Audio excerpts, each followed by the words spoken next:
everybody, happy Thursday. And since it's Thursday, I have some FAQs that I'm going to answer. And if you have, I know some of you have sent me media options, but if you have any media ideas for a Thursday video, something that's been going on in your area, let me know below, because I'd love to know more about what's going on around the world, what's going on online in the world of mental health, and something that you'd like me to talk about, because we're working together, right? And I don't get all the news from all over. I only get certain things. So let me know what's going on if you want me to talk about it. Now today I have 2 questions, so let's get going. First question, is it possible that I could have a mental illness? Or is it possible that by surrounding myself with how it's represented in the media, or surrounding myself with quizzes and symptom checkers, that I could have talked myself into having one, when in reality I don't have it, but I just believe that I do because I can relate to why I'm feeling/doing the way I am, and it gives me a group that I can relate to. Sorry, this is probably long and confusing. No, I get it. The question is, could I trick myself / slowly make myself think that I have a mental illness when I really don't? Now, there are a couple of thoughts I have on this. Number one, yes, there's actually even a syndrome that we can have where we pretend to have things that we don't have, or pretend to be sick when we're really not. I forget what it is, but it's like Munchausen syndrome or something.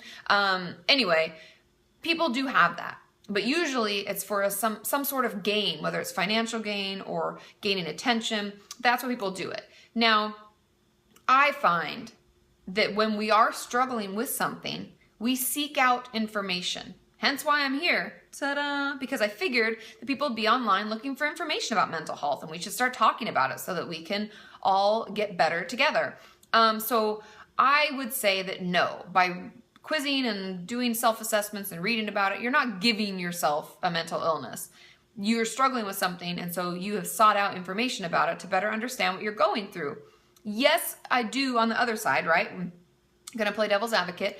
I do believe that some people can exacerbate their symptoms by looking at a lot of things online or in media, like thinspo websites or websites that promote any kind of poor coping skill, whether it be eating disorders, self-harm, depression, and suicidal thoughts, or anxiety, whatever it is. If people are promoting poor coping skills around it, like promoting alcoholism or any number of things, I think that that can make our issues worse instead of making them better. It doesn't help us better understand what we're going through. It just gives us another unhealthy coping skill on top of what we're already struggling with, or makes our current one worse than it was. So those are things that I would keep in mind. If you're seeking out positive, helpful, like self-help information, then I think that's great. And the reason that you sought it out in the first place is because you were struggling. You didn't give it to yourself, okay? Question number 2. Hey, Katie, I just wanted to see what your opinion is on family therapy. It's amazing. I was adopted into a family, and there always seems to be a lot of tension. One time when child services was at our house, they suggested that we go into family therapy. And that was not the first time that it had been suggested to us. But I feel like everyone is really hesitant to do it because we don't really know what exactly we're getting ourselves into. What do you do there? And do you think it can help situations like this?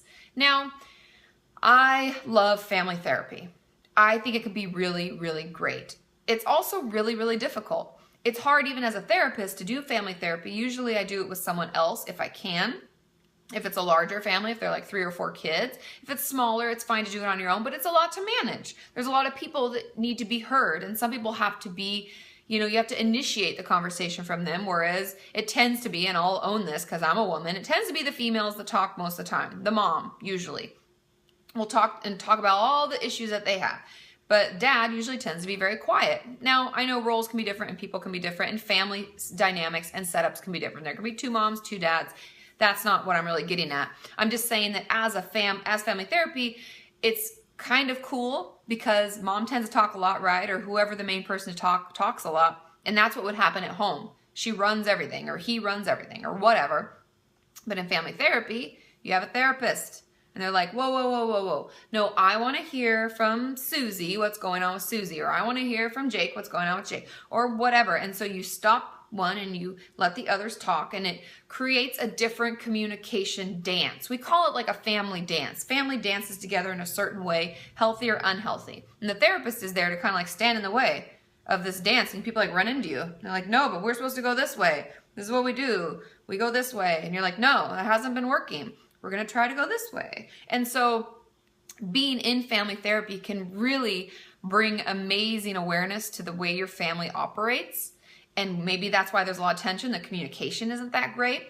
And so doing it can be really helpful because you not only have the insight to be like, wow, I didn't realize we were doing that, but then you're able to try something different. As uncomfortable as it is, you have the time in therapy to try to work it out. So I cannot talk about it enough and say enough positive things about it. If you yourself have been in family therapy, can you let us know below too, so that's more than just me being like, it's amazing.